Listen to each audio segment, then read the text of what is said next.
Hey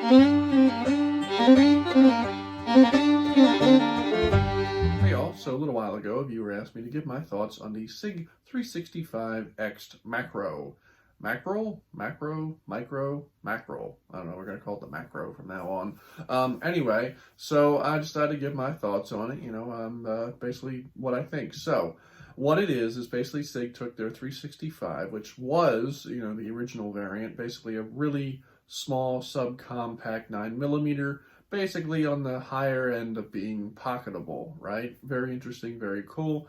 And, it was one of the big things about it that was really nice was they did the weird stack and a half thing, and they were able to get more rounds in the gun. Now what they've done is they've done a couple bigger versions of this gun, and this is one of the other big ones that they've now done, where this one has a compensated barrel, kind of, and it has a 17 round capacity. Kind of interesting. Some of it I'm a little wary of. So I'll start with the barrel. So the barrel is a 3-inch barrel, even though the slide looks a bit longer. You can see from the picture. The slide looks a little longer than what would be a 3-inch barrel because the barrel stops, the slide keeps going, and then in between that space is where your compensator is.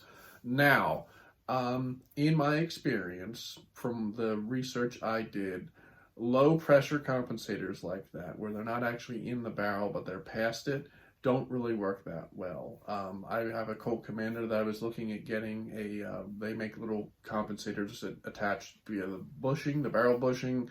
I was really gung-ho on getting one until I did a bunch of research and even saw people did video testing, basically showing that it did not work like a compensator. They looked cool, but they did not work as a compensator.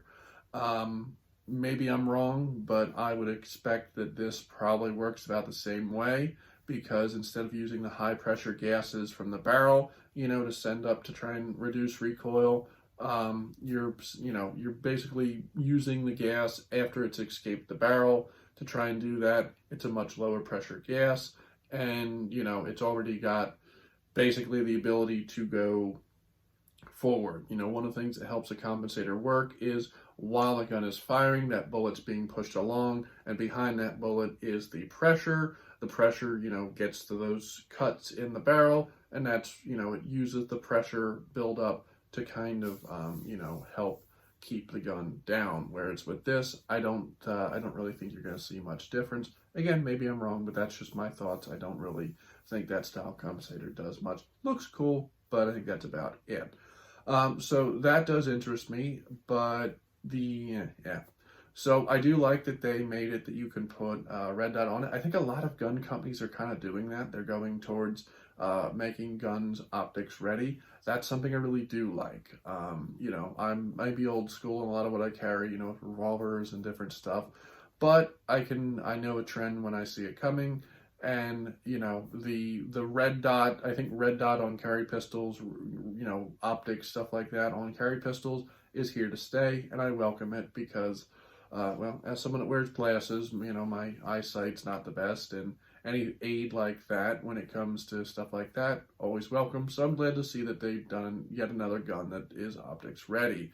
The 17 round mag. Now, I think that's really nice because the old school thought to get a 17 round mag was something this size. I have here 19X with a 17 round mag. Well, it's got no mag in it because I just yanked it out of my thing. But so basically, to be able to fit 17 rounds into a frame that's slightly smaller than a Glock 19, a little bit bigger than a 43X, that's pretty cool. I like seeing these innovations of trying to figure out how to get more and more bullets into the same size gun or a smaller gun.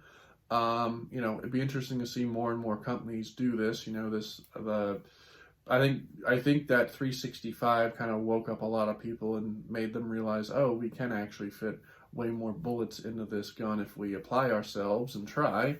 So it's neat to see. I think with that being said, this is no longer anything near what it was originally. The 365, the original, again, was kind of a small little gun that you could fit in your pocket, no problem. A bit on the big side for a pocket, but with the right holster and not skinny jeans, you could make it work.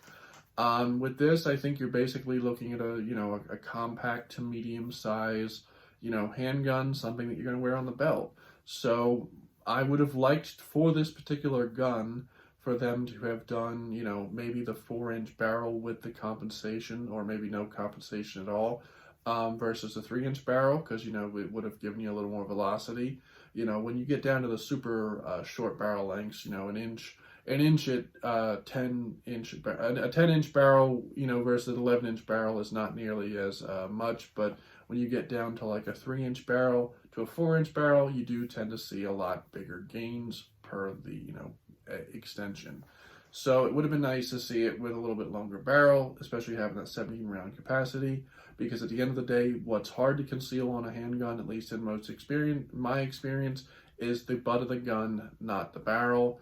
But that's what they did, so it's definitely interests me. It's something I'll look at. Probably not something I'll ever buy, but, you know, I could see a certain part of the market being interested in this. Seems like a lot of people online, when I was doing some research on this, a lot of people are weary of it, but they like the innovation, and that's kind of where I'm at. So if you like this content, subscriptions, likes, shares, all that really help out the channel. Doesn't cost anything. You know, I'm fighting the algorithm, trying to get, you know, stuff out. A lot of people say that they can't see stuff. So, you know, that all helps out. Doesn't cost anything. I really appreciate it.